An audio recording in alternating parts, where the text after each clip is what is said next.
The next common myth and misconception is that people, they have Islam synonymous with terrorism.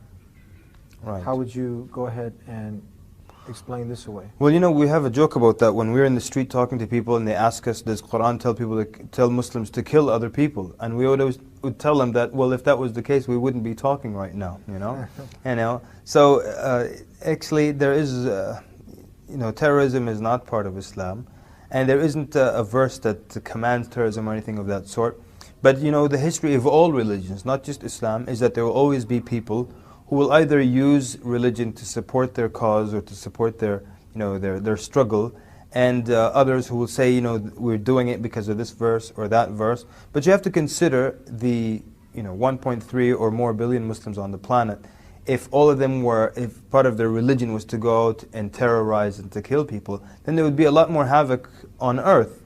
But then why is it that we find only a small handful of people who use the religion's name, to commit terror or things of that sort? Because those are people who choose to, interpret things in a certain way and go in that direction. But if it was the general mainstream, then everybody would have been doing it.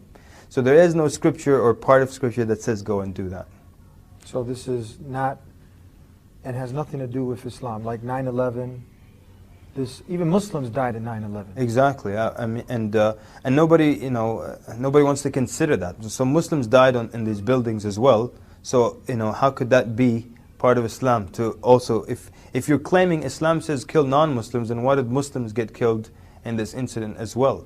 And many other things, like even in Saudi Arabia itself, they had a number of terror acts where civilians and Muslims got killed. So that means then we're dealing with specific rogue individuals who are extremists or who have made interpretations in such a way, and they use certain scripture to say this is how we justify these actions. So we've had also, I know I have it on thedeenshow.com, I've had other scholars on the show that have condemned this.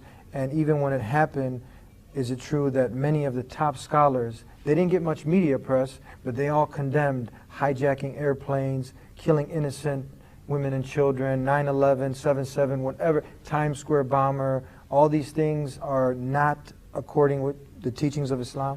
Right, it's not according to Islam, and the majority of scholars, if not every living scholar, but still, like you said, they don't get enough media attention.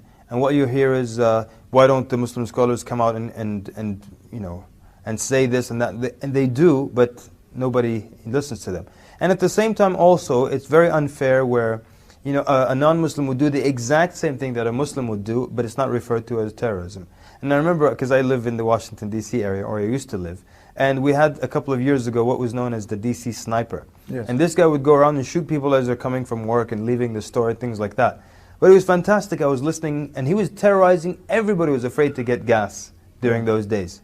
But I remember clearly listening to the radio, and they say, and the authorities have said that the sniper is not, repeat, not a terrorist. What do you mean he's not a terrorist? He's terrorizing people. Yeah. But what it really meant was that, this is not a Muslim.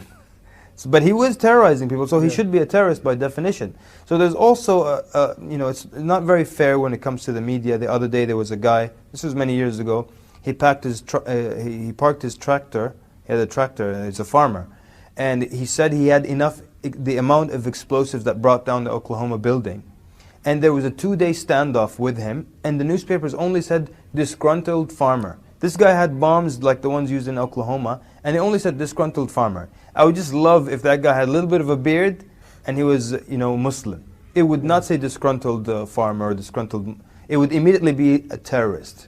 Yeah, but there was a man who actually, he flew a plane into the IRS building, and in Jacksonville, Florida, a man blew up, or tried to blow up a mosque, and they didn't get much press, nor were they called terrorists. No, but if the name was Hassan or Ali, he'd be a terrorist. This is wrong, this is Not hypocritical, it's not fair.